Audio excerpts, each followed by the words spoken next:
Glória a Deus, queridos. Nós estamos hoje num momento precioso aqui, nesse culto, porque nós estamos na segunda metade, ou na metade final da nossa série de mensagens, e essa série, ela foi muito impactante no seu primeiro domingo, que foi o domingo passado, a série O Evangelho da Graça. E nós tivemos a oportunidade de estarmos abordando o Evangelho de Mateus, o Evangelho de Marcos, segundo essa perspectiva. E hoje nós vamos ter mais duas ministrações, agora de manhã e à noite também às 18, abordando os outros dois evangelhos, o de Lucas e o de João.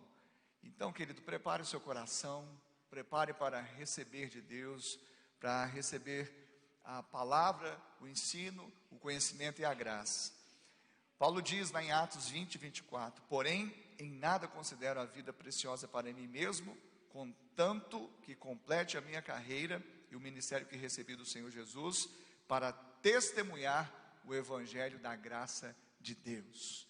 Então isso nos motiva a trazermos essa palavra de uma forma poderosa nessa série aqui, Evangelho da Graça. Que você seja edificado. E eu queria chamar então nosso querido pastor Gênison Fernandes, pastor da Igreja Batista do Amor, setor oeste. Você pode louvar a Deus, aplaudir o Senhor pela vida do pastor Gênison. Nós estamos tendo os cultos normalmente, né, pastor Gênison? Na Iba Oeste. A Iba Oeste, a nossa igreja, no Jardim Patrícia, fica lá na José Fonseca e Silva, 999. E todos os domingos, às 18 horas, nós temos celebração. Então, hoje à noite tem celebração lá e vai ser uma bênção. Viu? Você que está acompanhando, é daquela região, você está convidado a participar do presencial. Também está sendo transmitido via online, ao vivo. E também nas quintas-feiras, o culto fé normalmente às 7h30.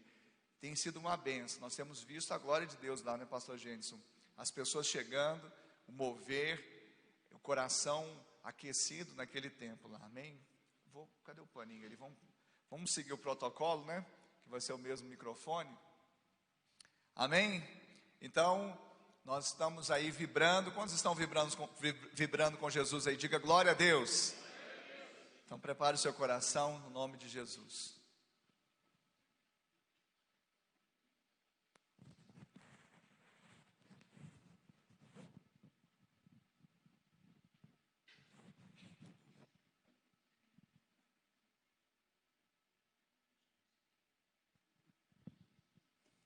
Boa noite, boa noite não, bom dia, né? Bom dia, povo de Deus.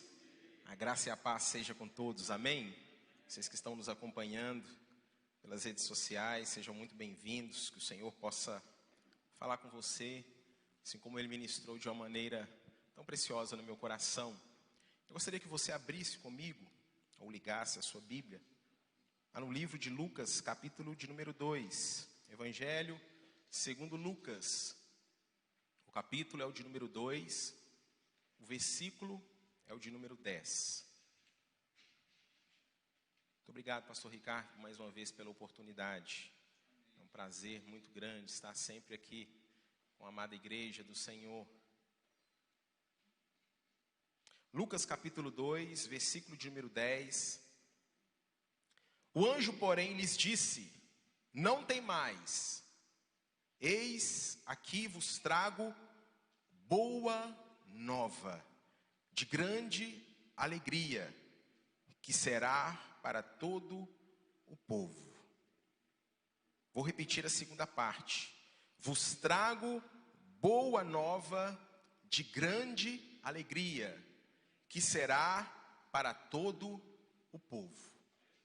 Feche os seus olhos por um instante, você que pode.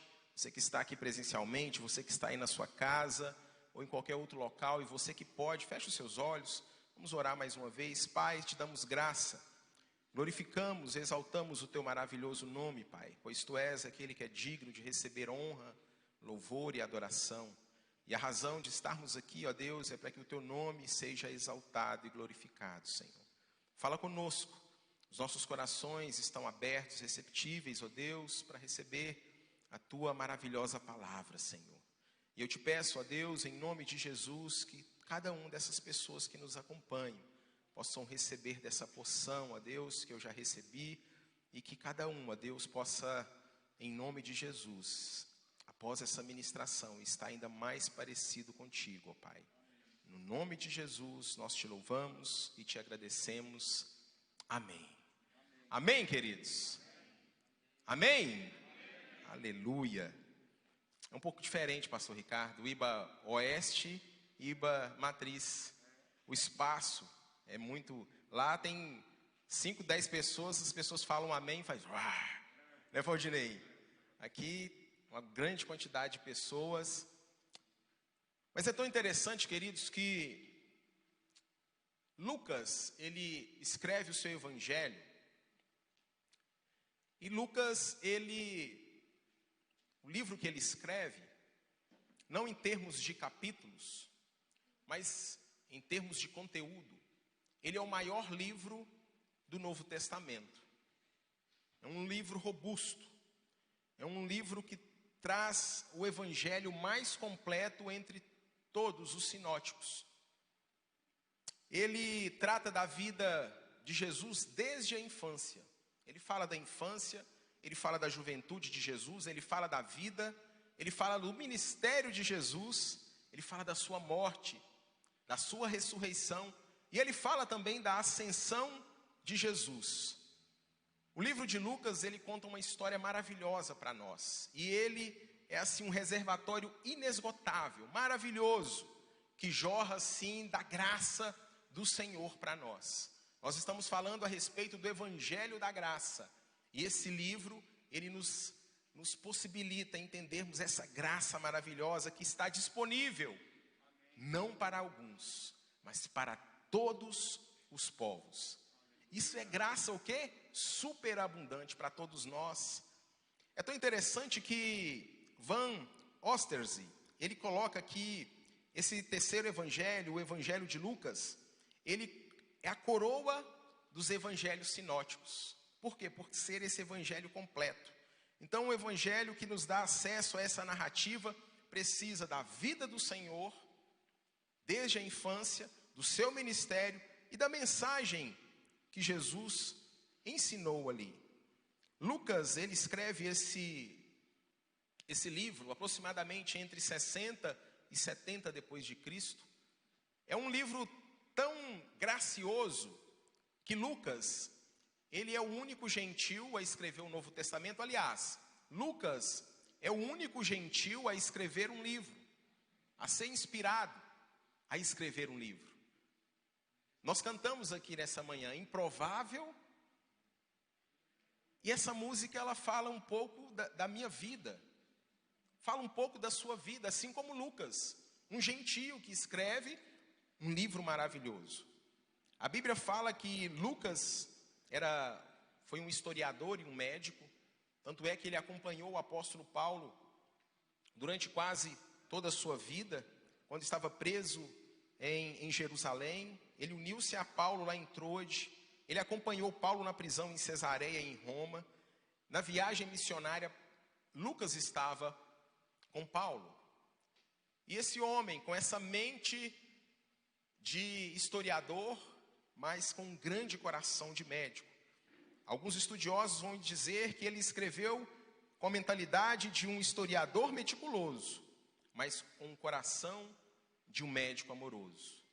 Esse é o Evangelho de Lucas. E ele apresenta para nós algumas características, algumas singularidades que os outros não possuem. Lucas é tido como, ele apresenta Jesus como o homem perfeito. E por que ele apresenta Jesus como o homem perfeito? Se nós formos pegar a genealogia a partir do livro de Lucas, enquanto uns foram até Abraão, Lucas, ele vai até o primeiro homem. Ele vai até Adão. Então ele quer apresentar o homem perfeito. Aquele homem primeiro que caiu, que foi imperfeito, que foi falho. Mas agora, através desse mesmo homem falho, através desse mesmo homem que, de certa forma, pisou na bola com Jesus, com Deus, aliás, agora através da maravilhosa graça do Pai, através de Jesus, o último Adão, a salvação chega para todos os povos. Então Lucas, ele apresenta esse homem perfeito. Ele recua sua genealogia então até Adão. Ele fala do seu nascimento, demonstrando como que o nascimento de Jesus foi um milagre. Ele fala como que a vida de Jesus foi uma vida assim portenta, uma vida maravilhosa.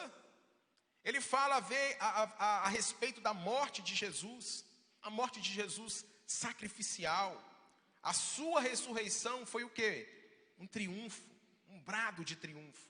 E a sua ascensão foi a evidência completa dessa obra maravilhosa. Então a vida de Jesus, Lucas está expressando para nós esse evangelho maravilhoso, esse homem perfeito.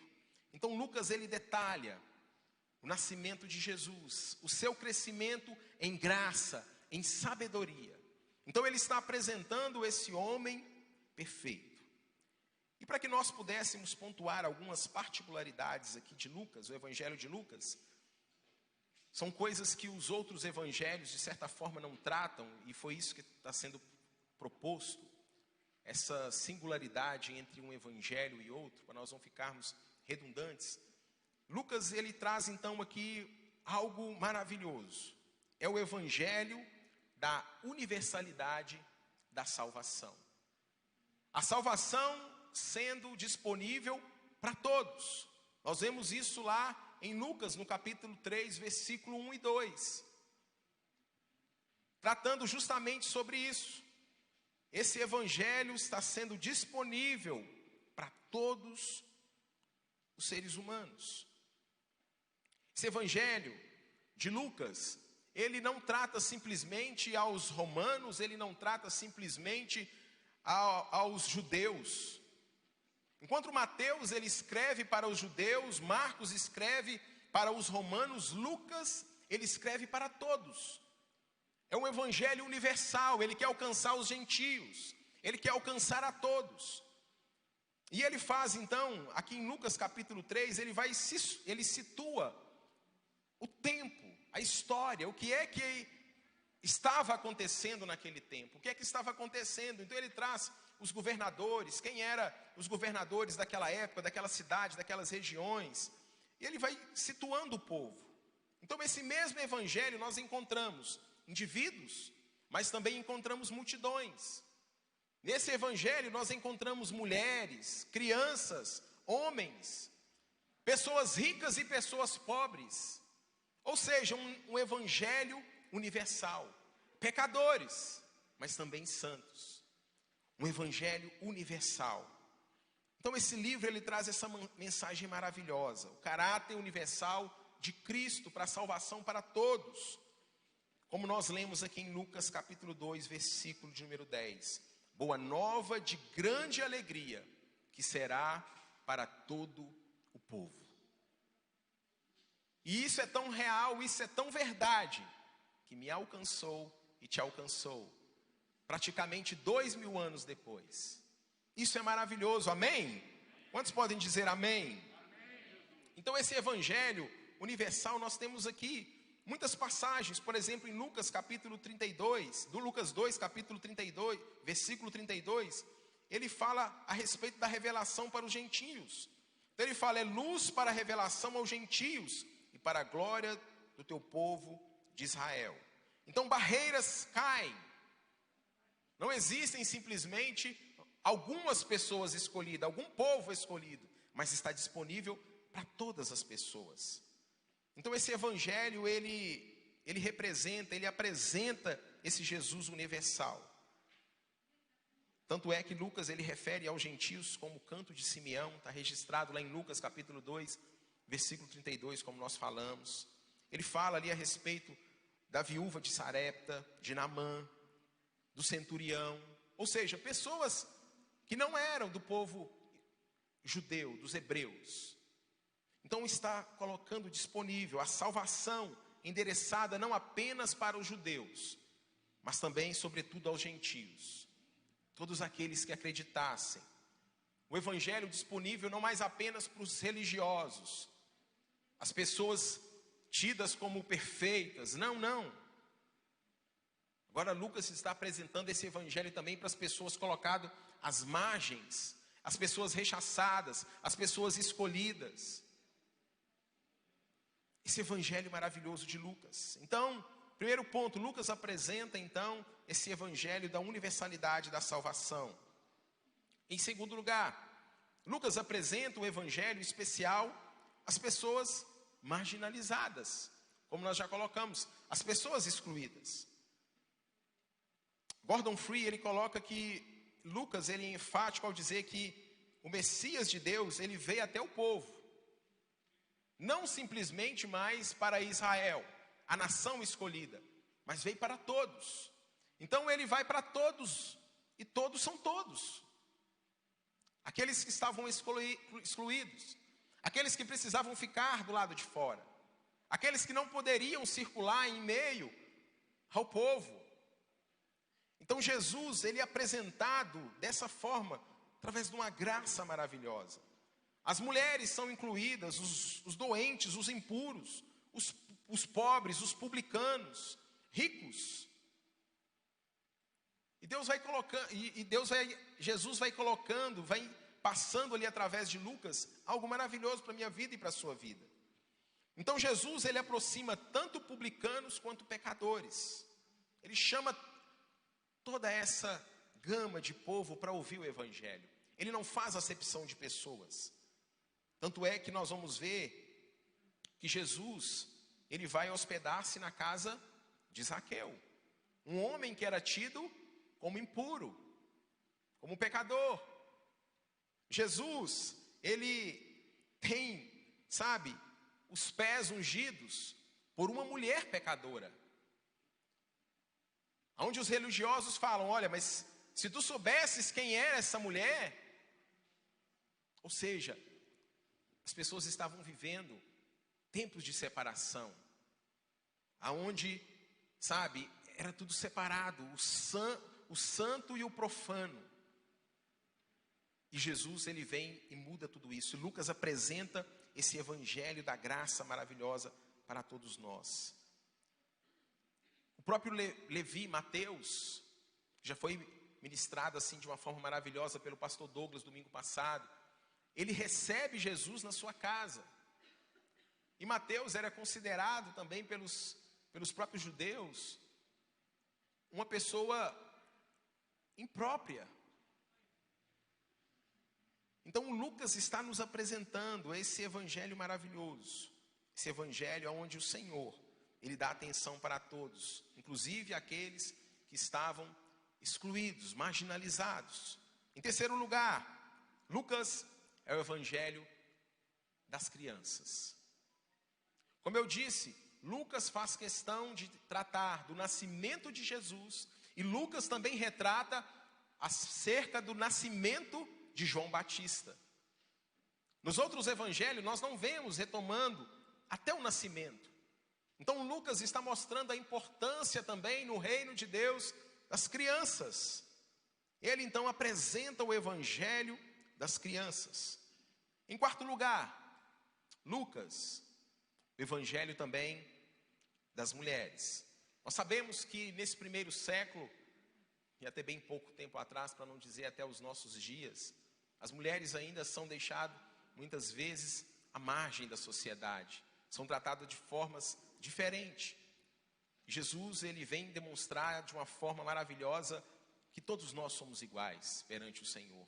Não tem distinção, não há separação. E Lucas, então, ele faz essa inclusão das mulheres. Ele escreve a respeito dessas mulheres.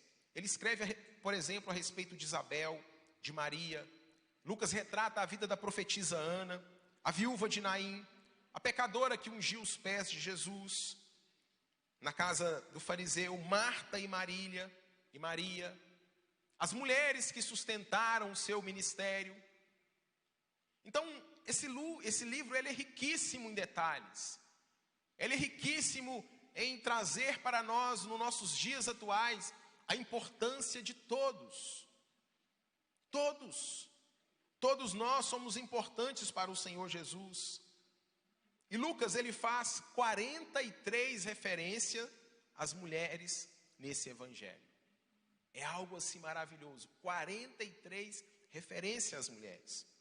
Em quinto lugar, Lucas também, diferentemente de Mateus, onde Mateus ele fala dos pobres de espírito, Lucas ele vai falar das pessoas pobres mesmo, financeiramente. É o evangelho dos pobres. No evangelho onde ele fala dos marginalizados, ou seja, todos estão incluídos, aqui ele faz uma inclusão para os pobres financeiramente, aqueles que não possuem. Então, Jesus ele está incluindo todas as pessoas.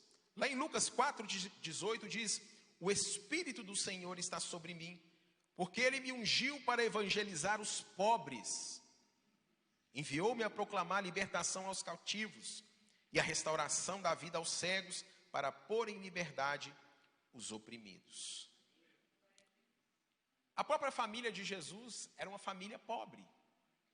Às vezes nós ficamos assim um pouco confusos com relação à vida de Jesus. Nós vamos ver pregadores falando que Jesus tinha posses, tinha isso, tinha aquilo outro, mas a própria família de Jesus era uma família pobre, eles não tinham posses. Tanto é que lá em Lucas, capítulo de número 2, versículo 24, quando eles foram oferecer sacrifício, eles ofereceram 2 pombinhos. Lá em Levítico, capítulo 12, versículo 8, esse tipo de sacrifício era oferecido por pessoas que não possuíam posses. Então essa era a realidade de Jesus, homem pobre, e ele veio incluir a todos. E nesse mesmo evangelho, e às vezes nós não vemos, não é muito comum nós falarmos sobre isso, mas quando Jesus ele está incluindo os pobres, ele faz uma advertência aos ricos. E às vezes nós ficamos preocupados, né? As pessoas de posse, será que elas vão aceitar bem esse evangelho? Afinal de contas, elas podem contribuir com muito. Mas é tão interessante que Jesus, de maneira alguma, Lucas retrata muito bem isso. Jesus, ele exclui, ele coloca um ai, ele coloca uma advertência para que as pessoas entendam, para que as pessoas de posses entendam o que é que ele está propondo. E ele faz essas advertências.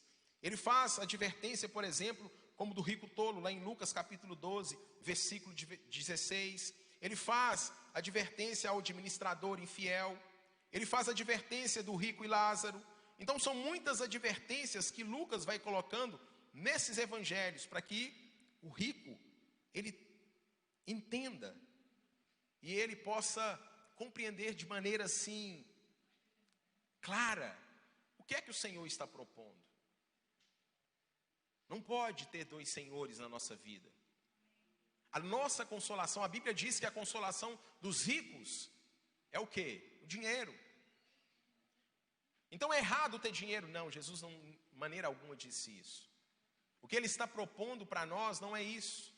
Ele está falando que nós devemos observar aonde é que está a sua confiança. Como eu disse, é o Evangelho universal. Em sexto lugar, é o Evangelho da oração. Lucas falou mais sobre oração do que todos os outros que escreveram os evangelhos. Esse evangelho é bem claro. Lucas retrata muito sobre a importância da oração.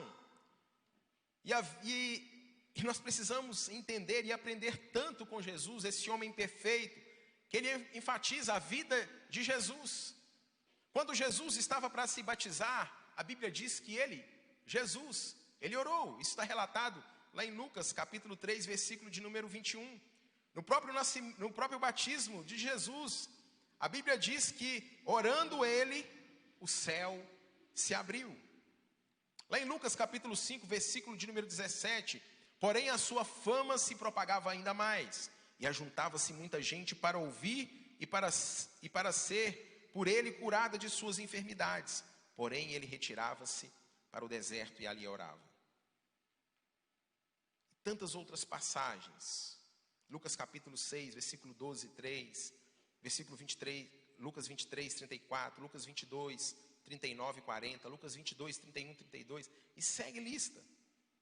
7 dessas orações, elas apresentam exclusivamente no livro de Lucas. Então Lucas dá ênfase.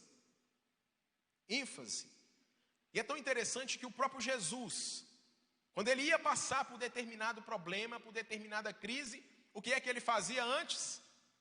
Orava. Ele se retirava para orar. A Bíblia diz que quando Jesus ele estava ali, sendo tentado no deserto, 40 dias ali, jejuando, orando, quem apareceu para ele? O enganador. Propondo coisas para ele. E o que ele estava fazendo lá? Orando. A oração, queridos, é muito importante na vida do cristão. Lucas, ele retrata, apenas Lucas retrata, no capítulo de número 22, versículo 31 e 32, que Jesus orou por Pedro. Nos outros evangelhos, nós não veremos. E aqui Jesus, ele coloca: Simão, Simão, eis que Satanás vos pediu para vos cirandar como trigo, ou seja, para peneirar como trigo, mas eu roguei por ti, para que a tua fé não desfaleça. Então Jesus, ele ora por Pedro, por um dos discípulos. Então tem muito a nos ensinar, irmãos. É tão interessante também que lá em Lucas capítulo 11, versículo de número 1, os discípulos ali já estavam andando com Jesus, vendo sinais, prodígios, coisas maravilhosas que ele estava fazendo. Então ali, eu acredito que um corajoso, a Bíblia não cita um nome, mas eles devem ter ficado ali perguntando para o Senhor, entre eles ali, aliás, antes de ir até o Senhor: vamos lá, vamos pedir para o mestre. Eu imagino isso. E aí alguém cria coragem entre os discípulos, vão lá, e é uma oração muito conhecida por todos nós. E aconteceu que, estando ele a orar num certo lugar, quando acabou, lhe disse um dos seus discípulos: Senhor, ensina-nos a orar. Irmãos, os discípulos poderiam ter pedido muitas coisas para o Senhor Jesus. Eles poderiam ter pedido para operar sinais, porque eles estavam vendo sinais. Eles poderiam ter pedido para pregar como Jesus pregava, porque onde Jesus reunia, todo mundo parava para ouvir. Era um ensinamento que nunca ninguém tinha visto de tal maneira, de tal forma. Mas o que eles pedem? Para orar. Ensina-nos a orar. Sabe o que nós podemos aprender com isso? Eles, olhando para a vida de Jesus, eles viram que tudo o que Jesus fazia precedia a oração. Antes vinha a oração. Sabe o que isso nos arremete? Isso nos ensina. Porque através da oração, a cura acontece. Através da oração, pessoas são curadas. Através da oração, cegos passam a enxergar. Através da oração, coxo anda. Através da oração, milagres acontecem. Então, irmãos, é algo maravilhoso. E Lucas está nos ensinando a importância da oração. E sexta-feira nós estávamos aqui. Eu estava lá na Iboeste, mas muitos estavam aqui, né, pastor Ricardo? E outros lá na Iboeste. O que nós estávamos fazendo? Orando, clamando. Querido, nós temos que aprender tanto. Você que está nos acompanhando e você tem a oportunidade, o privilégio, sabe, de acompanhar pela rede social essa palavra. Não deixe de orar. A oração é sem cessar. É fora de tempo e no tempo oportuno. Não tem hora para orar. Quanto mais um tempo esse como nós estamos passando e vivendo. Onde era para nós estarmos com esse salão aqui cheio de pessoas. E por causa de um pequeno vírus, por causa de algo tão pequeno aos nossos olhos, mudou todo um contexto social de todo o planeta. E se nós ficarmos nas coisas naturais, nós não vamos conseguir avançar. Pastor Ricardo, se o senhor me permite, gostaria de fazer um merchandising aqui da Iboeste. Lá na Iboeste nós estamos também com uma série Começamos domingo passado. Você hoje vai acompanhar aqui às 10, às 18, você vai acompanhar aqui o Evangelho de João com o pastor Ricardo, nosso amado pastor. Mas durante a semana, entra lá no canal do YouTube, Igreja Batista do Amor Oeste. Uma série chamada Realidade Distorcida. Domingo passado nós pregamos sobre esse mundo invisível que impacta no mundo visível. E hoje nós continuaremos a falar sobre isso. Quais são as nossas ações, as nossas atitudes em meio a esse mundo? Então Lucas ele está dizendo aqui para nós a importância da oração. Jesus ele orou pelos seus inimigos, ele orou por si. Então ele está ensinando, ele ensinou os discípulos a orarem. A marca do cristão tem que ser a oração. Amém, queridos? Anota aí, pode colocar lá no Instagram, coloca lá no Facebook, a marca do cristão é a oração. Temos que orar. Foi isso que Jesus nos ensinou. Em sétimo lugar, é o evangelho do louvor. Lucas, ele revela esse evangelho cantante. Ele registra grandes hinos da fé cristã, como por exemplo, em Lucas capítulo 1, o Magnificat, o Benedictus em Lucas 1, 68, o Glórias in Excelsis e o Nunc Dimittius, Lucas 2. Então é o evangelho da alegria, do regozijo. O verbo regozijar, Lucas começa no capítulo de número 1, falando desse regozijo, dessa alegria. No meio do evangelho ele fala sobre isso também, a importância de nos alegrarmos. E ele finaliza o evangelho também, lá em Lucas capítulo 24, no versículo 52, a importância de nós nos alegrarmos. Amém, queridos? Lucas 24, 52 diz: e eles o adoraram e voltaram para Jerusalém, cheios de alegria. Isso aqui quando Jesus estava sendo assunto aos céus. Então, irmãos, nós precisamos entender que mesmo em meio a situações difíceis, mesmo em meio à crise, mesmo em meio à pandemia, mesmo em meio ao desemprego, seja lá a situação que for, nós precisamos nos alegrar. Sabe por quê? Porque a nossa alegria não está depositada nas coisas desse mundo, a nossa alegria está depositada lá no céu, nas coisas que vêm do reino. É Ele que muda tudo, é Ele que transforma a nossa realidade. A minha realidade, a sua realidade não é transformada como já tem sido ministrado aqui pelo pastor Ricardo, pelo governo, pela prefeitura, não. Ainda que seja, é momentâneo, é passageiro. Muda, assim como o vento muda de direção. Agora, a direção que Deus dá, aquilo que Deus fala, querido, isso aí não muda não. A palavra dele é verdadeira, a palavra dele se cumpre. Amém, queridos? Então Lucas ele está mostrando para nós esse evangelho de louvor, de regozijo, de alegria. Lucas também, ele apresenta o evangelho do Espírito Santo. Ele coloca o propósito de Deus não se encerrando na cruz, mas continua através da obra do Espírito Santo de Deus. E isso continua na minha vida e na sua vida, amém? Porque nós somos um povo cheio do Espírito Santo, amém, queridos? Só aqueles que são cheios do Espírito Santo, diga amém. Aleluia, nós somos cheios do Espírito Santo.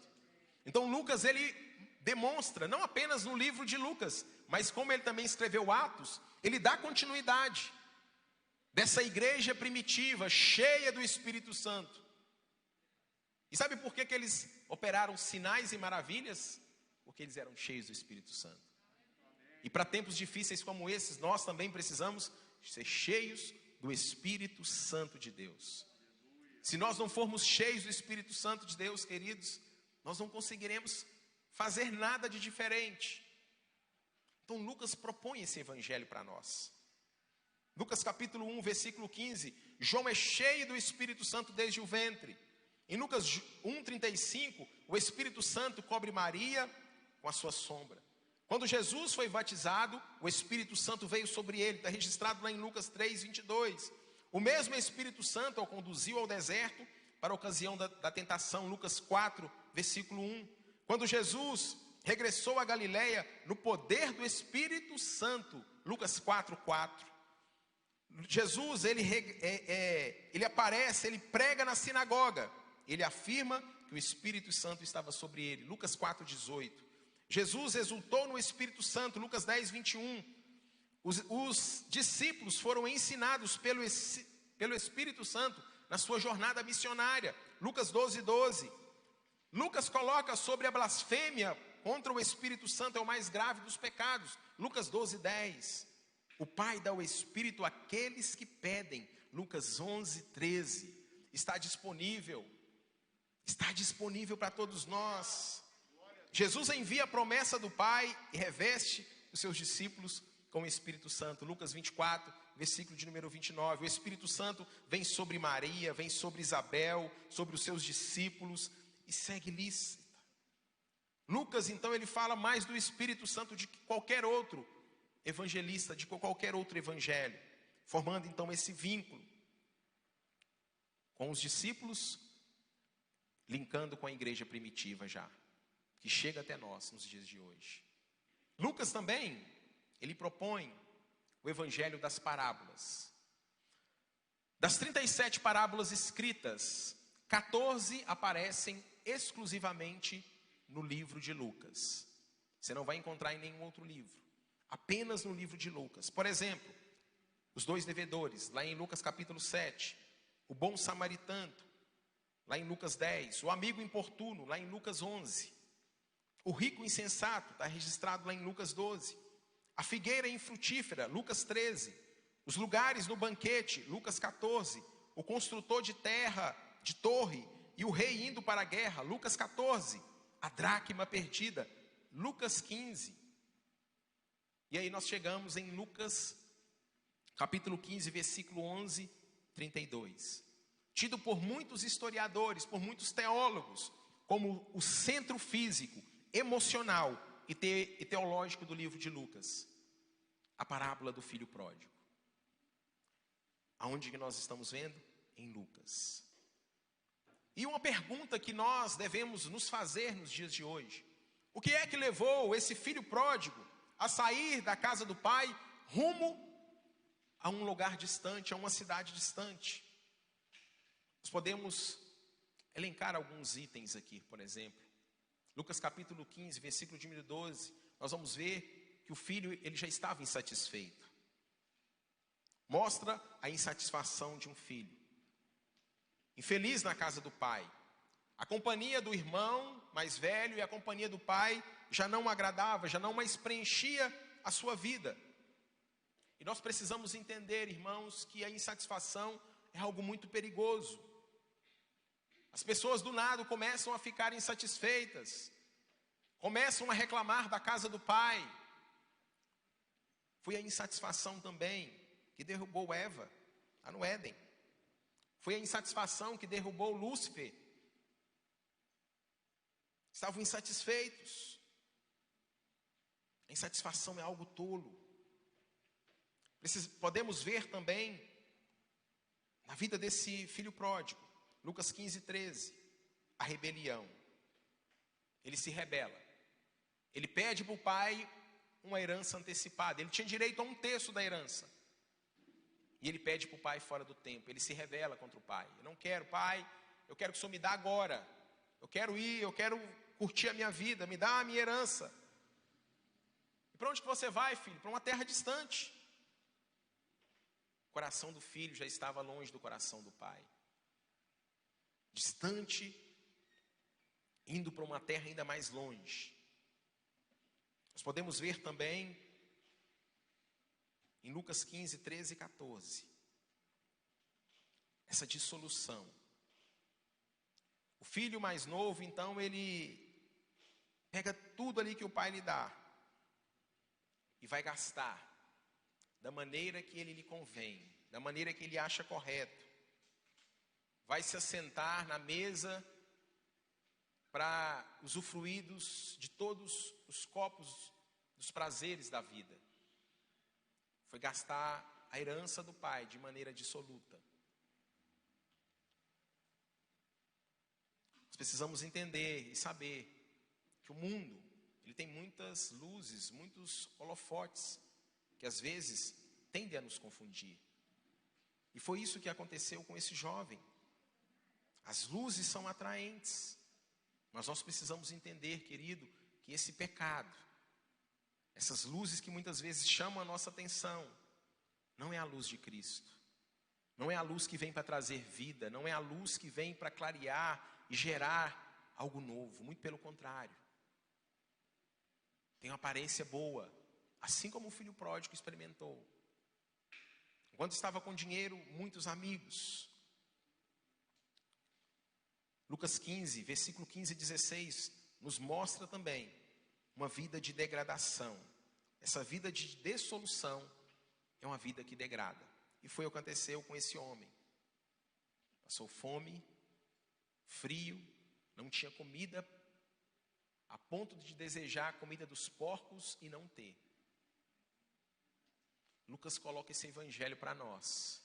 Ele mostra para nós, através dessa parábola, que como é difícil a vida longe da casa do Pai. Nós que já tivemos a experiência de estarmos na casa do Pai, nós não podemos desprezar isso. O melhor lugar para nós estarmos é na casa do Pai. Mas esse mesmo evangelho que mostra essa degradação do filho pródigo, ele também, no versículo 17 a 19, do capítulo 15, ele mostra a decisão de um jovem. Um jovem que decide, um filho que decide, um filho que estava no fundo do poço. A Bíblia diz que caindo em si, isso significa que ele estava fora de si. Ele lembra da casa do Pai. As pessoas que já experimentaram desse amor, as pessoas que já experimentaram desse evangelho, e quando elas se afastam, elas não estão em si. Por isso que nós precisamos orar por essas pessoas. Por isso que nós precisamos amar essas pessoas e não julgá-las.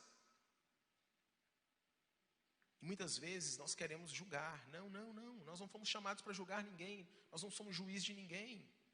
Somos chamados para abraçar.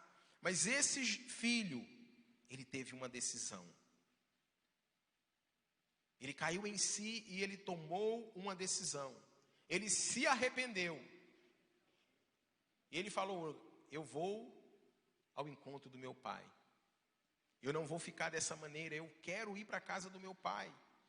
E eu não quero nem ser tratado como filho. Eu quero ser tratado como um serviçal, como um servo. Eu vou voltar para a casa do meu pai. E o que acontece, queridos?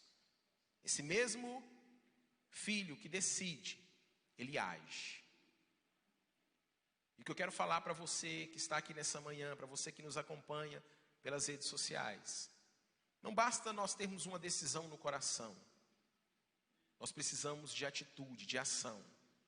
Ele poderia ter ficado ali, ter lembrado, ter caído em si e ter falado: vou para a casa do meu pai. E ter se prostrado, ter parado no meio do caminho. A Bíblia diz que ele foi para uma terra distante. E ele não tinha dinheiro para voltar. Com certeza, quando ele foi, ele tinha muito dinheiro. E ele foi, com certeza, não andando. Tinha animais para carregá-lo. Ele foi tranquilo, fazendo uma viagem, parando, comendo, bebendo, se prostituindo. Agora o retorno foi difícil, mas ele agiu. Ele não ficou parado, ele não parou no meio do caminho. Isso fala para mim e para você. Muitas vezes nós sentimos nos afastando do Senhor. Às vezes você que um dia já experimentou desse evangelho, você que nos acompanha aí, e você está distante, o Senhor só espera algo de você, que você se arrependa e que você decida a voltar para a casa do Pai. Na casa do Pai, queridos, nós vemos ali uma graça maravilhosa sendo liberada sobre a vida daquele filho. Ele não merecia nada. Ele não merecia nada, mas a decisão, a ação dele fez algo maravilhoso. O pai o perdoa. O pai o aceita. E o pai não apenas o perdoa, mas o pai dá uma grande festa. Olha só o evangelho da alegria. Você consegue ver isso? Esse evangelho da graça, da alegria. O Pai dá uma festa. E é isso que acontece conosco. É isso que acontece quando nós voltamos para a casa do Pai. É isso que acontece quando nós estávamos perdidos no mundo e ainda não tivemos esse contato com o Senhor, e nós queremos ir para a casa do Pai. Jesus, Ele está o tempo todo de braços abertos, Ele está nos esperando, Ele está te aguardando. E se você que está nos acompanhando ainda não fez essa decisão na sua vida, queridos, eu quero te falar, essa é a decisão mais importante que nós podemos fazer na nossa vida. A salvação está disponível. E para nós finalizarmos, queridos, como é que nós podemos aplicar isso nos nossos dias de maneira prática? Como que Lucas coloca isso para nós? Em primeiro lugar, nós precisamos entender que Lucas foi escrito para nos direcionar. Direcionar a quê? A nossa confiança deve estar somente em Cristo Jesus. Como nós já colocamos. Todos aqueles que reconhecem os seus pecados e põem a sua fé em Cristo, esse de maneira nenhuma será lançado fora. De maneira alguma. Então, a nossa confiança tem que estar no Senhor. Em segundo lugar, Lucas é o evangelho da ética que nos diz como viver nesses dias. Lucas, ele traz um tríplice dever para todos nós. Ele coloca o dever da humildade, que está registrado lá em Lucas capítulo 9, versículo 46 e 48. Lucas 22, do versículo 24 até o 30. Ele coloca também esse dever da honra, Lucas 10, versículo 38. Lucas 11. E também o dever do serviço, de nós servirmos. Sabe, querido, e às vezes nós, por termos um entendimento equivocado do evangelho, de não entendermos aquilo que Jesus propõe, nós deixamos muitas vezes de servir ao Senhor. Nos julgamos incapazes, nos julgamos, sabe, insuficientes. Basta apenas uma coisa: nos arrependermos. O Senhor, Ele nos aceita como nós somos. Ele não nos deixa como nós somos. Isso é a verdade. Esse Gênison que fala que hoje não é o mesmo Gênison de 19 anos atrás. Ele muda. Ele transforma. Ele quer que nós venhamos a servir esse Jesus maravilhoso. Está disponível para mim e para você. Esse mesmo evangelho, ele também nos ensina a importância de nós nos alegrarmos. Esse mesmo evangelho também, em quarto lugar, para nós finalizarmos, é um livro da profecia, que nos revela, que nos fala que nós devemos esperar.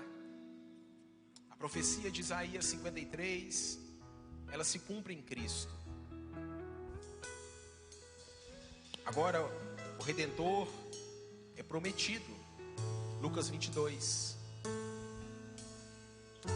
Lucas, ele relata a profecia se cumprindo na vida de Jesus.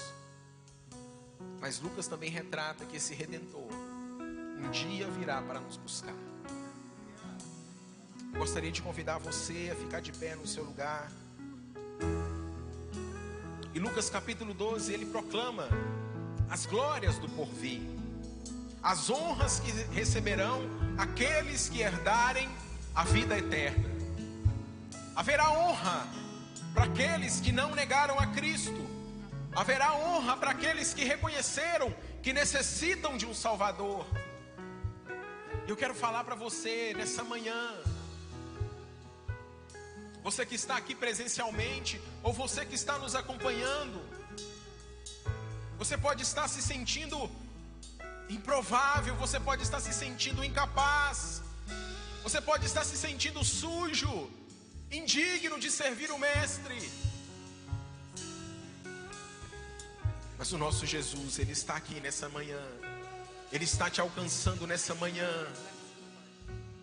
Basta apenas você se render, você abrir o seu coração, para que Ele entre e faça morada novamente. Basta apenas que você levante a sua mão e fala: Deus, Jesus, eu quero ser resgatado, eu quero uma nova vida. Aleluia! Oh Deus! Obrigado. Eu fui escolhido por ti, fui separado para ti. Aleluia. Quem sou eu?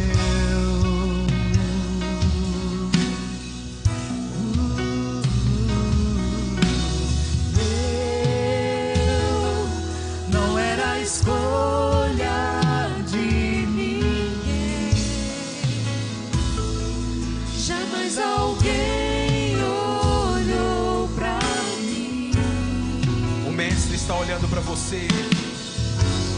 Quem sou eu para ti?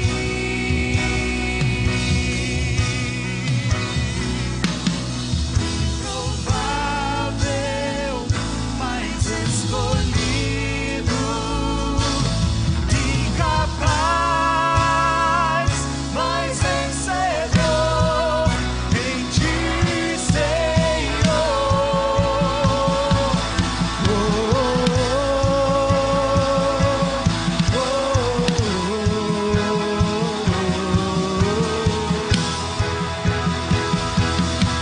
Improvável, mas escolhido, incapaz, mas vencedor em ti, Senhor.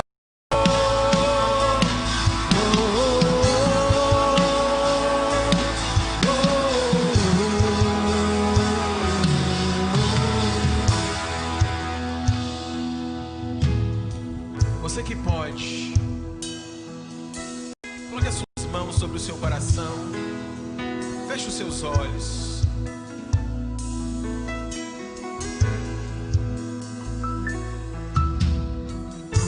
Você pode estar se achando improvável,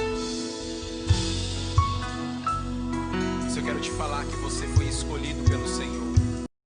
Você não está aqui por um acaso, você não está nos acompanhando pela rede social por um acaso. O Senhor te escolheu com um propósito específico para esse tempo. Chegou o tempo do Senhor alcançar a sua vida. Ele está te chamando nessa manhã, nessa hora. Você com os seus olhos fechados, com a sua mão sobre o seu coração, eu gostaria que você orasse comigo dizendo: Senhor, nessa hora eu abro o meu coração e te convido, entra Jesus, faz morada, eu aceito, entra na minha vida, eu te reconheço como meu único e suficiente Senhor e Salvador. Escreve meu nome, Senhor, no livro da vida. E eu, Pai, que um dia experimentei na tua presença, mas me afastei. Nessa hora, arrependido eu volto, na certeza que o Senhor me recebe. O filho volta à casa do Pai. Põe anel nos meus dedos, em sandália nos meus pés, Senhor. Você com as suas mãos sobre o seu coração, com seus olhos fechados, aí mesmo onde você está, eu Eu gostaria que você que orou comigo e se identificou com essa oração, eu gostaria que você me desse um sinal e levantasse, você que está aqui no prédio, levantasse uma de suas mãos. Você que orou comigo e se identificou com essa oração, ou você que está nos acompanhando aí pelas redes sociais, está sendo enviado um link para que você preencha, coloque o seu telefone. Nós queremos entrar em contato com você. Você que deseja um novo começo, você que espera um novo sentido para a sua vida. Chegou o tempo, chegou a hora. Jesus está te chamando nessa manhã maravilhosa. Em nome de Jesus, Pai, nós te louvamos.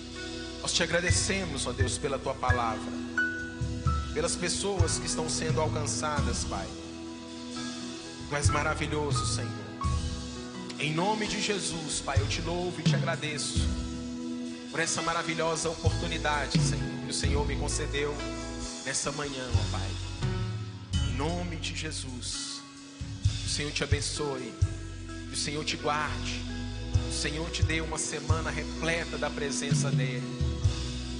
No nome santo do Senhor Jesus. Lembre-se, Ele te escolheu, Ele te chamou. Você é escolhido do Senhor. Não aceita nada mais, nada menos do que isso. Ele te comprou com um alto preço. Ele derramou todo o sangue ali na cruz do Calvário, para que eu e você tivéssemos vida e vida em abundância.